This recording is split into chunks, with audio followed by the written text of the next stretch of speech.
Vamos lá? Fundamento jurídico para requerer qualquer prova, nós já vimos lá na aula 1. Qual é esse fundamento jurídico? O artigo 369. Na nossa live 1, nós tratamos do artigo 369. E olha o que esse artigo diz. Esse artigo eu vou repetir ele várias vezes. Você vai quase que decorar esse artigo, de tanto que eu falo nele e você sabe disso. Batemos 140 aí, vamos que vamos. As partes têm o direito de empregar todos os meios legais, bem como os moralmente legítimos, ainda que não especificados neste código, para provar a verdade dos fatos em que se funda o pedido do autor ou a defesa do réu, e com isso influir eficazmente na convicção do juiz. Nós já vimos, né? As partes, autor e réu, têm o direito fundamental de produzir provas típicas, aquelas previstas na lei, mas também as provas moralmente legítimas, é o que está lá no caput do artigo 369. Então, o direito fundamental de requerer e produzir a prova, ele recai sobre prova típica.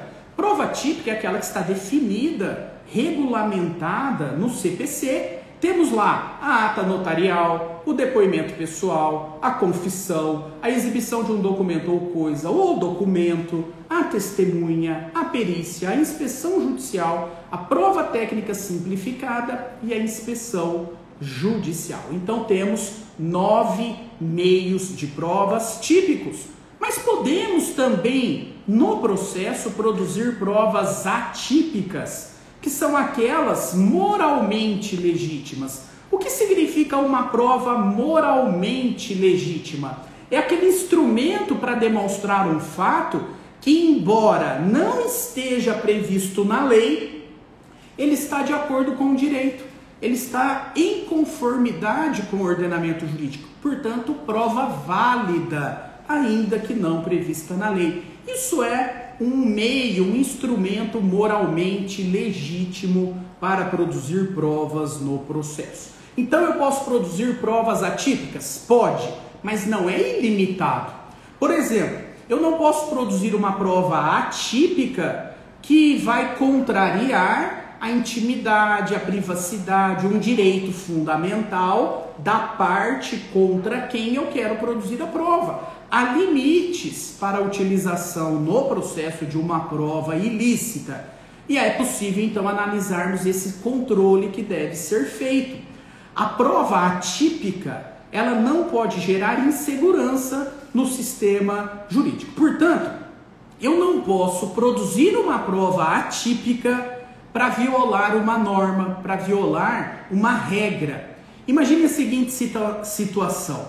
O CPC diz que os menores de 16 anos são incapazes para prestar depoimentos como testemunhas.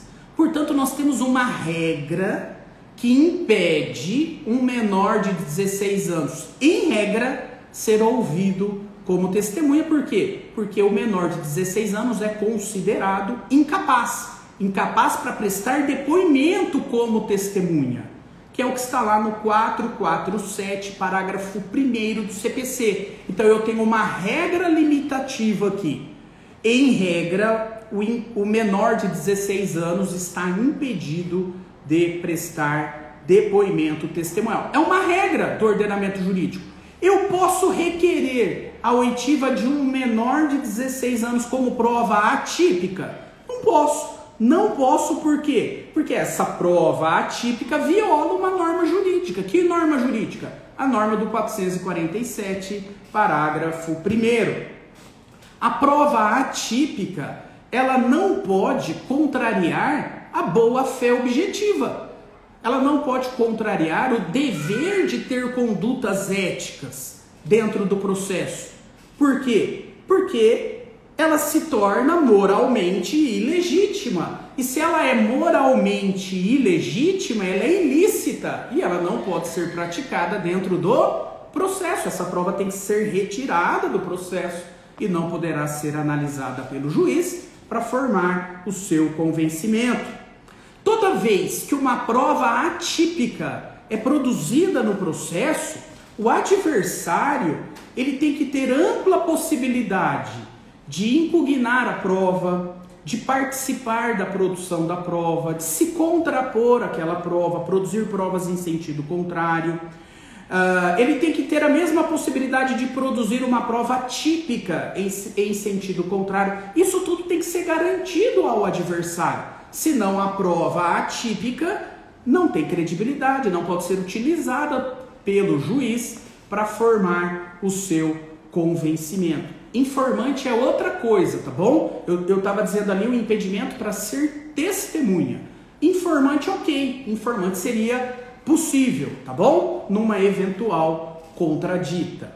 Muito bem. Quando o juiz, no momento que vai produzir a prova atípica, o juiz tem que levar em consideração tudo isso, esses limites que são impostos a uma prova atípica. Como ele tem que garantir também que essa prova atípica respeite o contraditório e o princípio da comunhão das provas, ou seja, a prova atípica tem que ser objeto de contraditório efetivo pelo adversário e uma vez produzida a prova atípica, essa prova pode beneficiar ou prejudicar qualquer das partes. Uma vez produzida uma prova, seja típica ou atípica, pelo princípio da comunhão, essa prova não tem dono. A prova é do processo. Ela pode tanto beneficiar quem produziu a prova, como ela pode prejudicar quem produziu a prova. Muito bem. E pode beneficiar ou prejudicar o adversário. Princípio da comunhão da prova, ok? Muito bem, então tem que ter esse controle observado no caso concreto. Agora vamos para a prática jurídica. Em que situações poderia ali produzir uma prova atípica? Vamos tratar disso agora.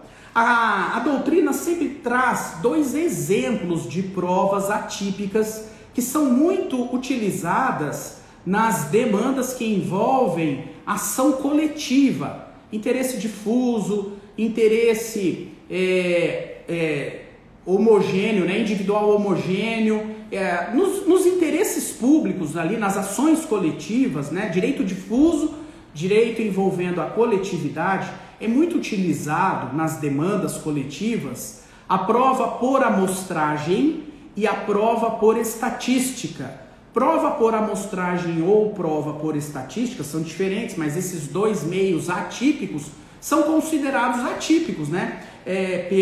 Pela doutrina. Não tem uma previsão legal regulamentando a prova estatística ou regulamentando a prova por amostragem. Imagine, o Ministério Público ajuiza uma ação coletiva contra um fornecedor de um produto sobre a alegação de que esse produto ele contém menos do que menciona a sua embalagem, né? A quantidade do produto ali que está sendo vendido é inferior àquilo que está anunciado pelo fornecedor desse produto.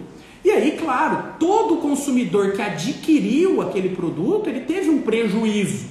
E é possível que seja feita uma perícia, mas não é possível periciar individualmente todos os produtos adquiridos no mercado, colocados à disposição no mercado e adquiridos pelo consumidor. Aí, claro, aí o juiz vai fazer uma prova pericial que será feita por amostragem. Vamos lá, recolher alguns produtos fabricados naquele lote para verificar se realmente a quantidade do produto é inferior àquilo que está sendo anunciado. Então aqui nós temos uma prova por amostragem.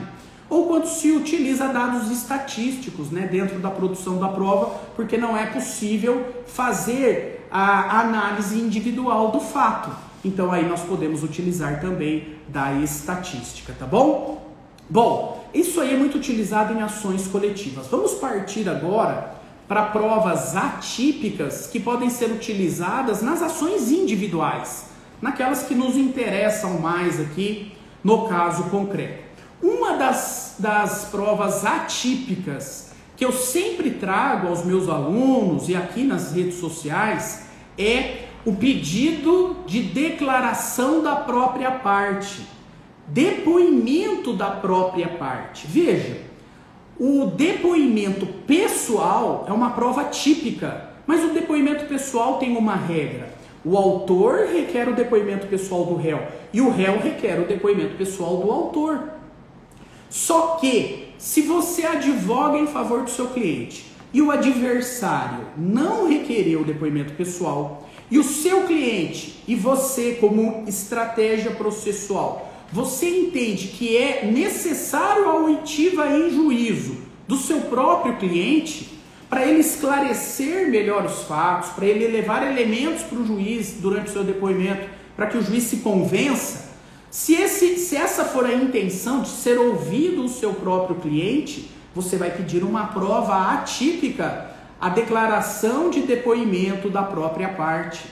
Em que tipos de demanda é interessante você produzir essa prova, ouvir o seu próprio cliente? Ações de família, ações possessórias, é bacana, ações de indenização, nesse tipo de demanda é possível. Quando o seu adversário, por exemplo, desiste do depoimento pessoal lá na audiência e você quer que o seu cliente seja ouvido, e agora, como o adversário desistiu do depoimento pessoal, o seu cliente não será ouvido. Vai ser dispensada a oitiva dele na audiência, mas você não quer dispensar o adversário do seu cliente. E aí você pode entender, e o seu cliente também, que ouvir só o adversário é ruim, porque só ele terá a oportunidade de explicar para o juiz, o seu cliente não. E aí você aproveita e bate também uma declaração do próprio cliente, e requer uma declaração do próprio cliente. Passamos de 160, né? Muito obrigado aí, pessoal, viu, de coração, pela atenção, tá bom? Pela ajuda aí, batemos, voltou aqui para 155,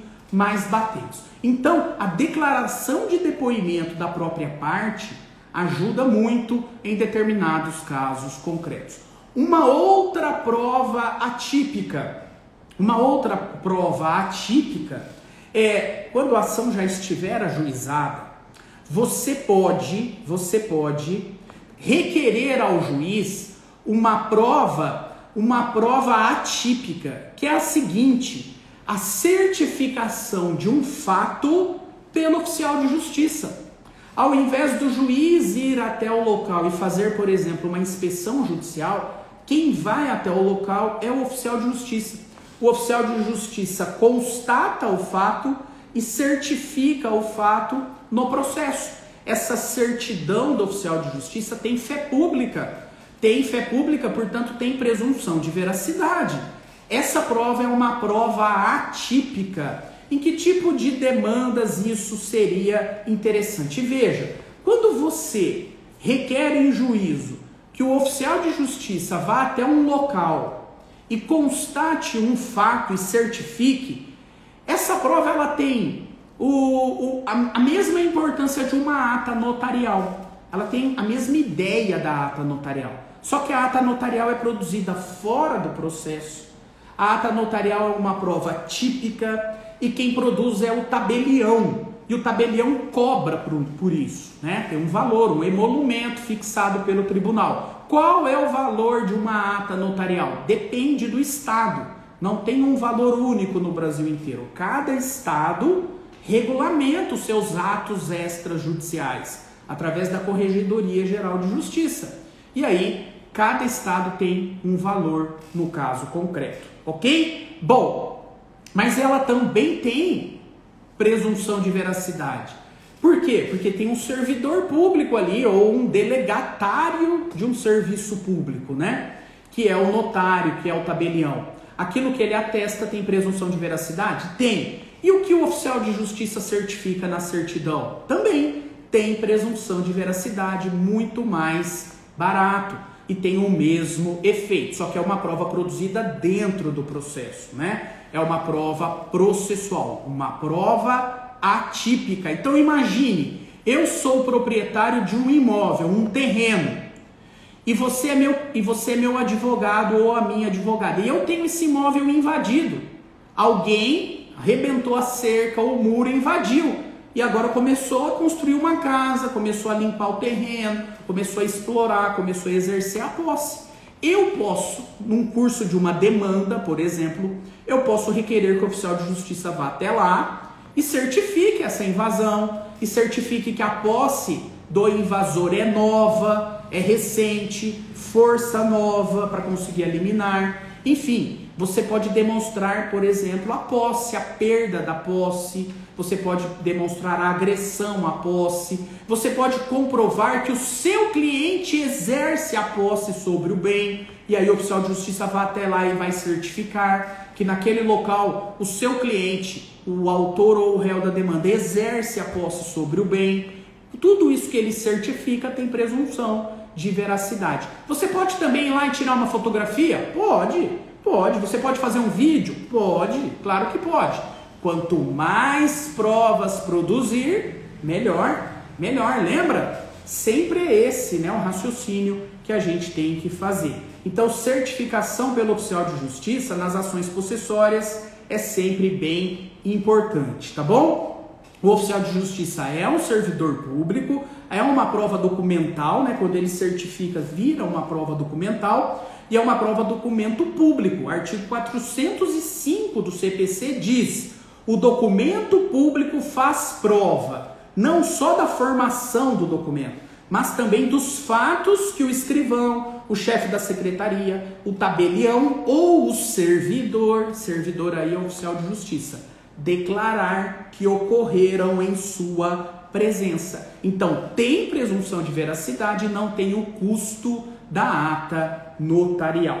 Certificação pelo oficial de justiça.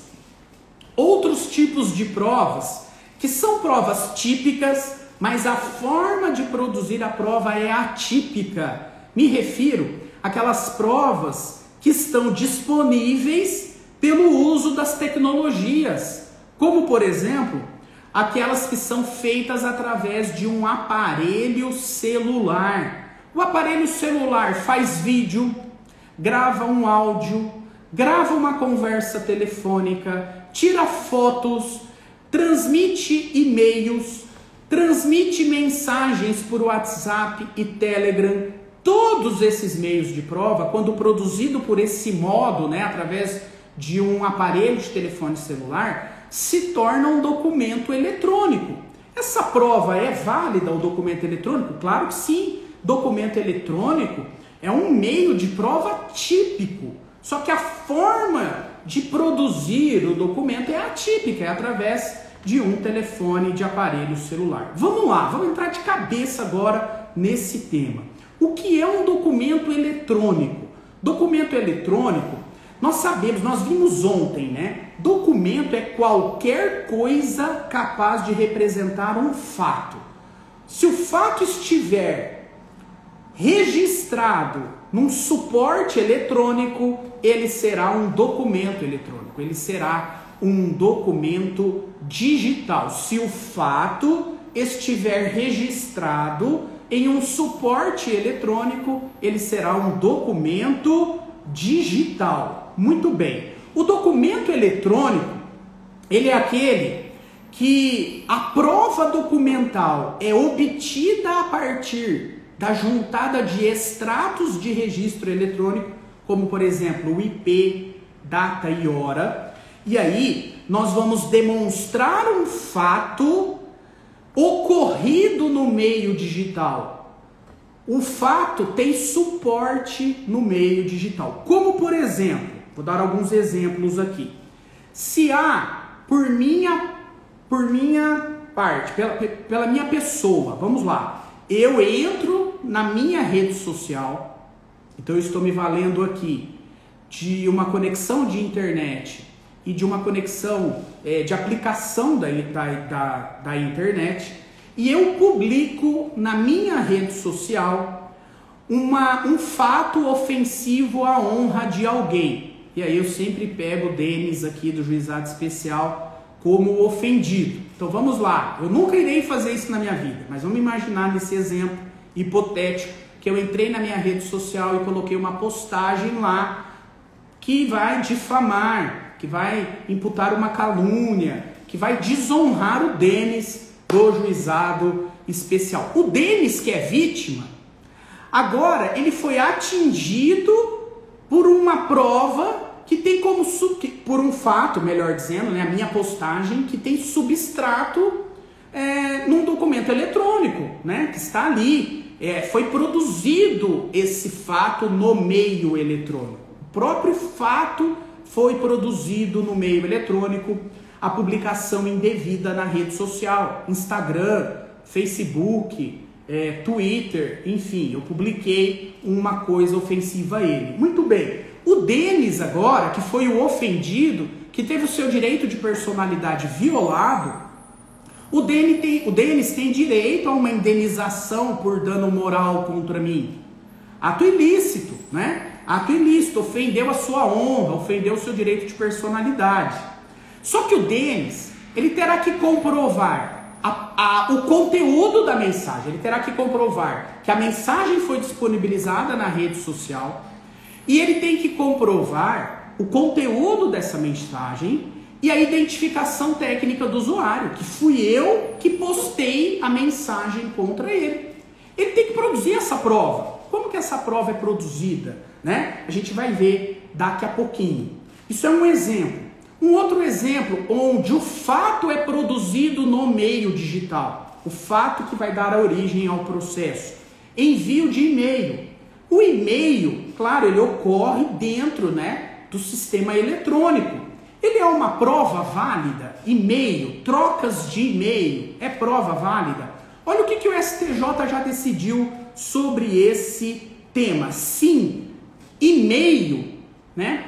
Você pode utilizar o documento eletrônico e-mail como meio de prova. Para quê? Por exemplo, o STJ já disse, o e-mail é prova escrita suficiente para fundamentar uma pretensão monitória. Eu envio um e-mail para o Denis e digo assim, Denis, me pague o valor de 10 mil que eu te emprestei o mês passado. Estou precisando do dinheiro. Mandei um e-mail para ele. E o Denis me responde, esse mês eu não posso te pagar, pagarei no mês seguinte. E no mês seguinte ele não me paga. Eu posso pegar esse e-mail e agora ajuizar uma ação monitória. É um documento eletrônico, é um documento sem força executiva que pode fundamentar uma ação monitória? Sim, é um documento escrito que pode fundamentar uma ação monitória, um e-mail. O STJ reconheceu isso no RESP, anota aí, RESP 1.381.603 do MS. 1.381.603 do MS, julgamento de 2016. Por e-mail, o STJ considerou que é possível notificar a outra parte a respeito do exercício do direito de preferência, como por exemplo na venda de um imóvel.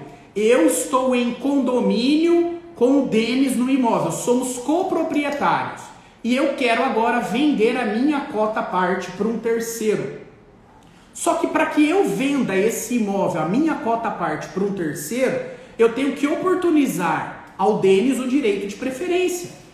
Como que eu posso fazer isso? Com uma notificação. Essa notificação pode ser por e-mail? Sim, pode ser por e-mail. O STJ já decidiu isso no RESP 1.545.965. 1.545.965. Julgamento de 2015. Outro exemplo que o STJ reconheceu de e-mail. Para comprovar o ajuste de um contrato. As cláusulas de um contrato verbal foram mais ou menos definidas por um e-mail trocado entre as partes. Isso serve para fundamentar um contrato?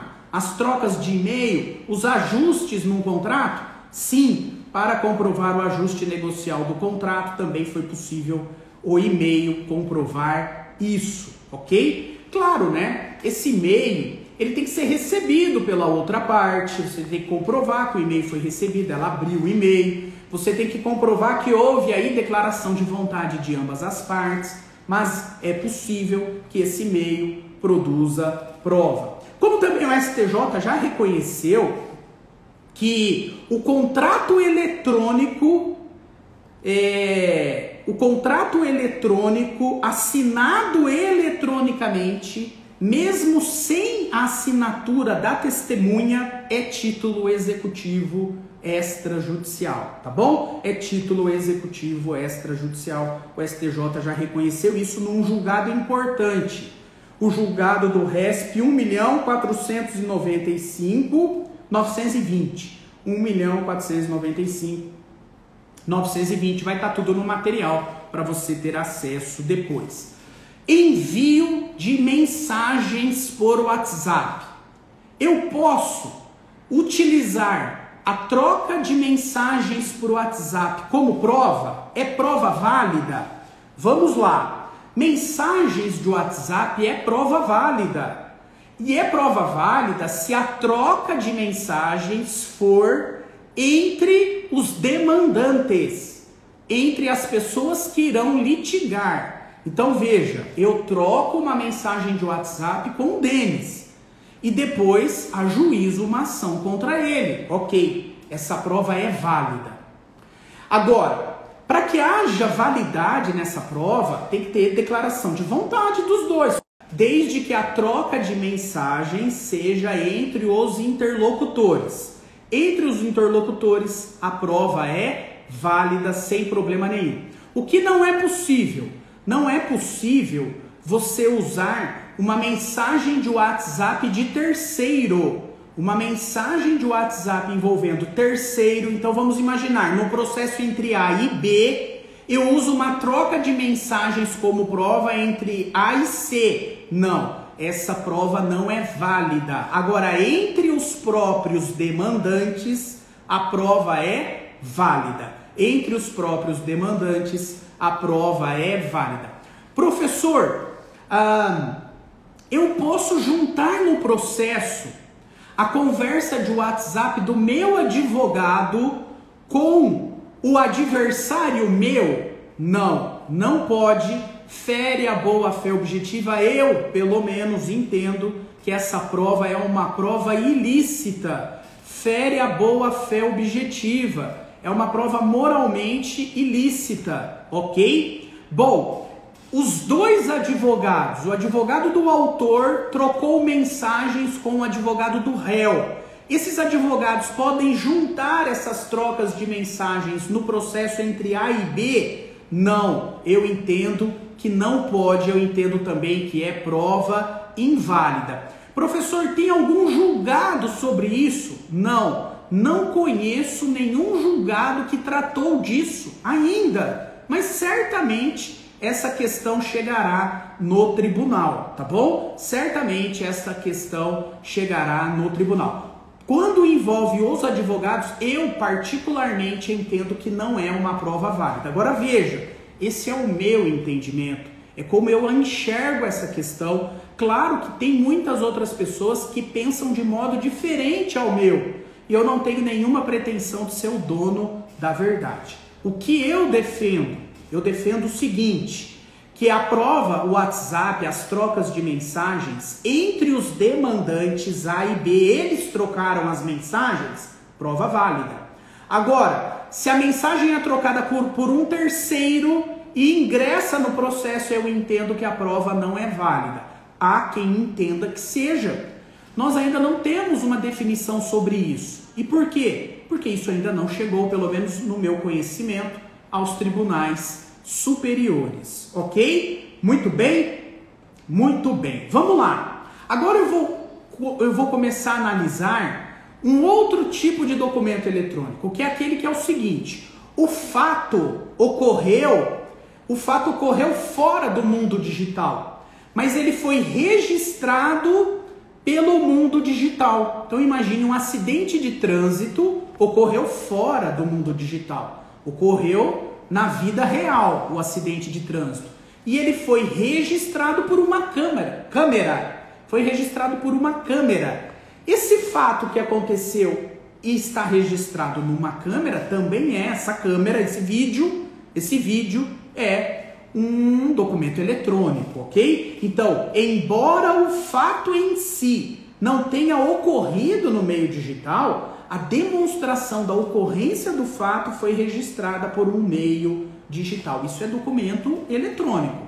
Áudio, vídeo e foto.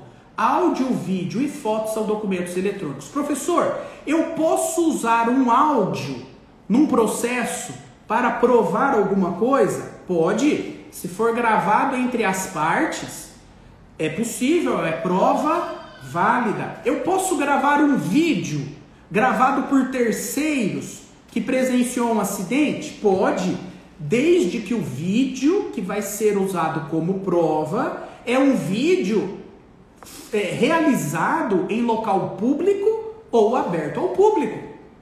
Se for um vídeo gravado em local público ou aberto ao público, prova válida, ok? Bom, mas eu gravei um vídeo dentro de uma casa, onde eu observei algum fato ali e gravei. Eu posso usar isso contra a pessoa se ela estava dentro da casa dela? Não. Houve aqui ofensa à sua privacidade, à sua intimidade. Aí a prova já não é válida.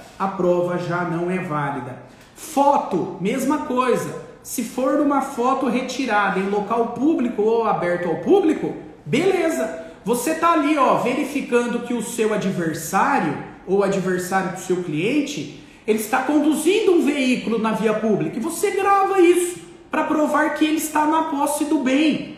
Isso é uma prova válida. Ou você tira uma foto ele conduzindo o veículo na rua. Isso é uma prova válida. Local público, local aberto ao público, uma farmácia, um shopping, uma loja de comércio. Tudo isso é possível, com ou sem a concordância da pessoa que está envolvida no vídeo, na foto ou no vídeo, ok? Muito bem. Tudo isso que eu disse aqui para vocês são os documentos eletrônicos. Todos esses documentos, respeitadas essas peculiaridades, elas podem ser provas no processo. Agora, a credibilidade dessa prova depende de 4 requisitos que eu vou explicar muito bem no nosso curso Como Vencer o Processo. Quais são os 4 requisitos que todo documento eletrônico deve ter para ter uma alta credibilidade? A autoria, a autenticidade, integralidade e a preservação da cadeia de custódia. Agora uma notícia ruim. Nenhum meio de prova, a não ser a perícia, é capaz de atestar esses 4 requisitos ao mesmo tempo. Nenhum meio de prova é possível atestar ao mesmo tempo esses 4 requisitos, a não ser uma perícia judicial. Professor, eu posso pegar um print de uma fotografia, um print de uma conversa de WhatsApp, um vídeo que eu coletei do meu aparelho de telefone celular, coloquei num arquivo MP4 e agora junto no processo. Eu posso? Pode. Se você respeitou todas essas regras que nós mencionamos, você pode. Agora, você precisa analisar a seguinte situação. Essa prova é válida? Em regra, sim. Em regra, a prova é válida. Se o adversário não faz a impugnação da autoria, da autenticidade, da integridade e da preservação da cadeia de custódia, essa prova vai ser valorada pelo juiz sem problema nenhum. O problema é, você fez a coleta da prova de uma forma frágil, você juntou no processo e o adversário contra quem a prova foi produzida impugnou a prova, impugnou a autoria, impugnou a autenticidade, impugnou a integralidade ou impugnou a preservação da cadeia de custódia. Aí a coisa vai complicar para esse autor que juntou a prova de um modo atécnico, de um modo simples, como por exemplo, um print simples, sem mais nada para lhe dar substratos numa eventual impugnação. Esse autor que juntou um print de uma conversa de WhatsApp, um print simples, se a prova for impugnada pelo adversário, ele estará em maus lençóis, porque caberá a ele comprovar a autoria, a autenticidade, a integridade e até mesmo a preservação da cadeia de custódia. Eu vou explicar isso em detalhes lá no curso Como Vencer o Processo. Mas só para não ficar aqui em aberto, olha só, o que é uma autoria de um documento eletrônico? Qualquer desses documentos que nós mencionamos aqui, áudio, vídeo, conversa telefônica, gravação de WhatsApp, o que é uma autoria? Autoria é quem aparentemente produziu o documento. É o autor aparente. Então, quando eu publiquei na minha rede social uma ofensa ao Denis, como está na minha rede social, como está no meu nome, a autoria é minha. Isso é a autoria. A autoria é quem é o autor aparente. Mas pode ser que não fui eu que publiquei aquilo. Aquela não é a minha rede social. Aquela é uma rede social fake, falsa, que um terceiro copiou. E lá na falsa, ele publicou, se passando por mim, uma mensagem contra o Denis. Então, quando o Denis ajuiza ação contra mim, porque eu sou o autor aparente, eu vou dizer para ele, não é minha autoria, não fui eu. Por quê? Porque é falso, não é a minha rede social, é uma outra rede social. Mas claro, em princípio a prova é minha, porque eu que estou alegando isso em minha defesa. Isso é a autoria, quem é o autor aparente. E a autenticidade? A autenticidade é o conteúdo foi produzido por quem é aparente. Então veja, aqui na autenticidade significa o seguinte, há uma coincidência entre o autor aparente e o autor real. Quem colocou aquilo foi sim o autor aparente. Quando há uma coincidência, aquilo é autêntico. O conteúdo foi produzido por aquele que o declara. Então vamos imaginar assim. O Denis alega que na minha rede social foi publicada uma postagem contra ele. E eu, na minha defesa, digo, olha, de fato, é a minha rede social. Eu sou o autor, aparente, autoria. Só que não fui eu que postei, foi um terceiro. Foi o hacker que entrou na minha conta. Veja a diferença. Na primeira, o perfil não era o meu, o perfil era um perfil falso. Aqui eu discuti a autoria. Na autenticidade, o perfil é meu, a autoria é minha. Só que não fui eu que postei, foi um terceiro que entrou e se passou por mim. Isso é autenticidade. Autenticidade, ok? Há uma coincidência entre o autor aparente e o autor real. Há uma coincidência. Agora veja, essa autenticidade como requisito do documento eletrônico, ela só é possível de ser provada através da quebra do sigilo da postagem, quando então judicialmente é fornecidas as informações que identificam quem postou. Eu preciso ter aqui informações do provedor de conexão e informações do provedor de aplicação. A autenticidade, ela tem que identificar quem postou aquilo. Não fui eu, o Alessandro, não é o IP do Alessandro, é o IP do hacker. E eu tenho que comprovar isso. Apesar de ser na minha página a autoria aparente, quem publicou foi um terceiro, foi o hacker. Então aqui é questão de autenticidade. Agora veja, a ata notarial, ela comprova a autoria? Comprova. Se o Denis pega a minha postagem, a postagem que está lá no meu perfil, leva no tabelião, o tabelião abre o perfil, é falso. Mas ele abre o perfil e está vendo lá, perfil Alessandro Meliso. Ele está identificando a autoria aparente? Tá. A autoria aparente, a ata notarial registra. E a autoria, a autenticidade, melhor dizendo, a autenticidade, a ata notarial não garante. Não garante por quê? Porque para saber se é autêntico ou não, eu preciso identificar os dados. O meu, que é o aparente, e o que realmente aconteceu, o do hacker. Eu tenho que identificar os dois e a ata notarial não entra nisso. A ata notarial não garante a autenticidade.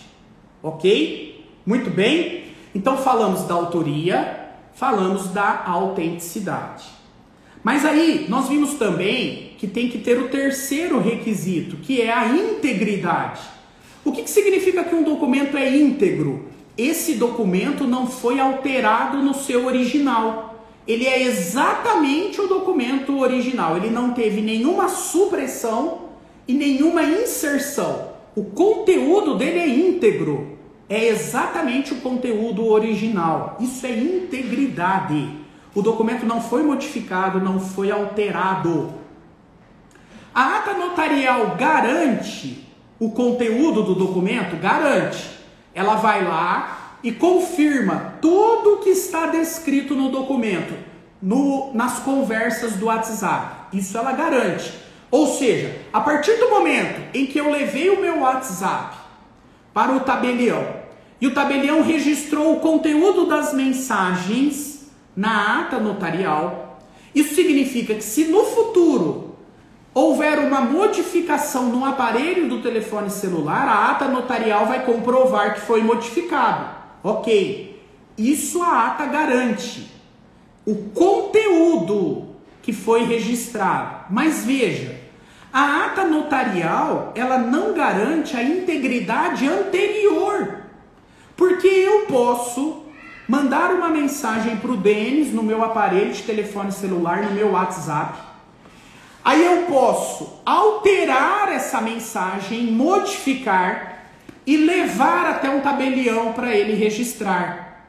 Veja, daqui para frente ele registra e tem autenticidade, mas a anterioridade não. E eu já posso ter manipulado o documento, alterado o documento antes de apresentar ao tabelião, porque o tabelião não vai identificar que eu modifiquei o documento. Ele não entra na identificação, né, dos dados, dos metadados desse documento eletrônico. Então veja, a ata notarial não garante a integridade anterior.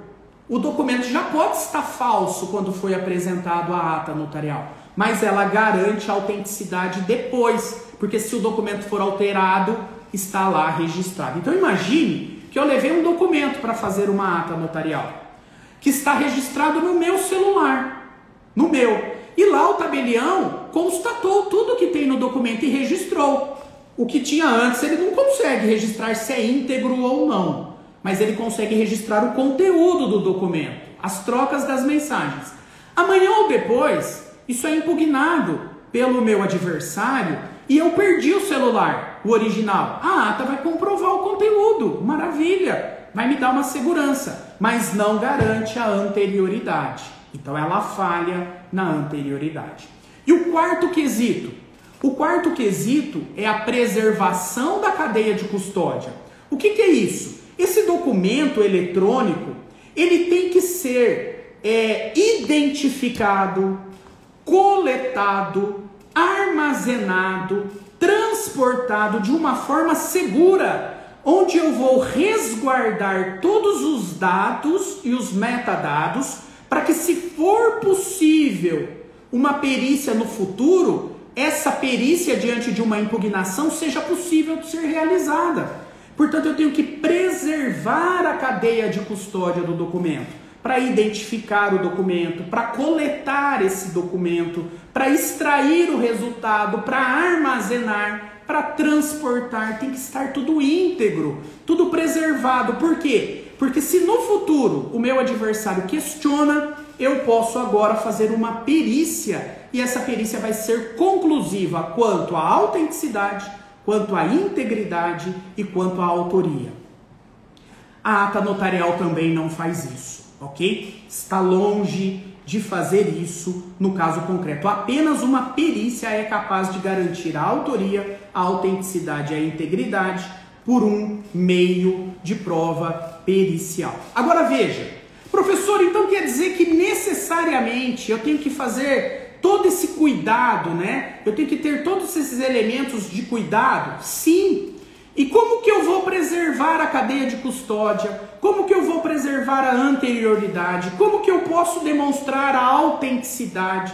Pessoal, não vou conseguir mostrar isso para você na aula de hoje. Você só viu que não é exclusivamente pela ata notarial. A ata notarial garante um, ou garante outro, ou garante mais ou menos.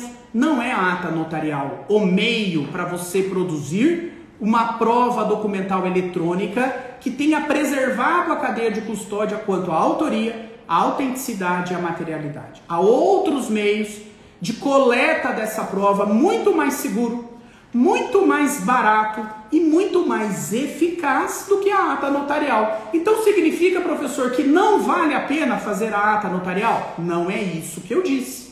Dependendo da situação concreta, a ata pode ajudar muito. Agora, a ata notarial não é a solução de todos os problemas. Passa longe disso. Passa longe disso. Eu fiz um post até que está rodando aí nas redes sobre a validade da prova WhatsApp, né? E aí muitas pessoas vão lá no post e comentam assim: tem que fazer a ata notarial e a ata notarial é caro, é só fazer uma ata notarial, é só ir no tabelião e fazer a ata notarial. Você percebeu aqui na nossa live de hoje que não, né? Não é só fazer a ata notarial, tá bom? Você pode garantir tudo isso numa prova muito mais simples, numa prova muito mais eficaz do que a ata notarial. Jogo a ata notarial no lixo, professor? Também não é assim, né? Quanto mais meios de prova você produzir, melhor. E a ata notarial pode ser interessante no momento da coleta da prova, no momento da preservação da prova, mas isso tudo vai ficar para a nossa aula de número 4, lá do curso Como Vencer o Processo, tá bom? É lá que eu vou ensinar isso com detalhes para você. Hoje eu só quis te dar um aperitivo aqui. O documento eletrônico, ele tem que ter uma demonstração segura para o juiz quanto à autoria, quanto à autenticidade, quanto à integridade e quanto à preservação da cadeia de custódia. Não existe nenhum meio de prova a não ser uma perícia que vai garantir tudo isso. Mas olha, dependendo da forma como a prova foi feita por você, advogado, você perde a oportunidade de fazer uma perícia. Você não consegue periciar caso o seu adversário impugne, faça a impugnação desses requisitos. Se você, por exemplo, colocou um print simples de uma foto e juntou no processo, você não consegue periciar isso no futuro para garantir a autoria, a autenticidade e a integridade. Se você apenas reproduziu um vídeo, salvou o vídeo no formato MP4 e juntou esse vídeo no processo, ok, é uma prova documental, é uma prova válida, ainda mais se ela não for impugnada pelo adversário. Mas se ela for impugnada pelo adversário, você vai ter que demonstrar a autoria, a autenticidade e a integridade. E para você demonstrar, perícia. E será que é possível fazer uma perícia num documento salvo em MP4, do jeito que você salvou? Não é. Não é possível fazer uma perícia nesse sentido. Você tem que resguardar como coletar a prova adequadamente para ter a segurança de que ela pode ser periciada no futuro. E aí sim você está tranquilo quanto à credibilidade da prova. Maravilha?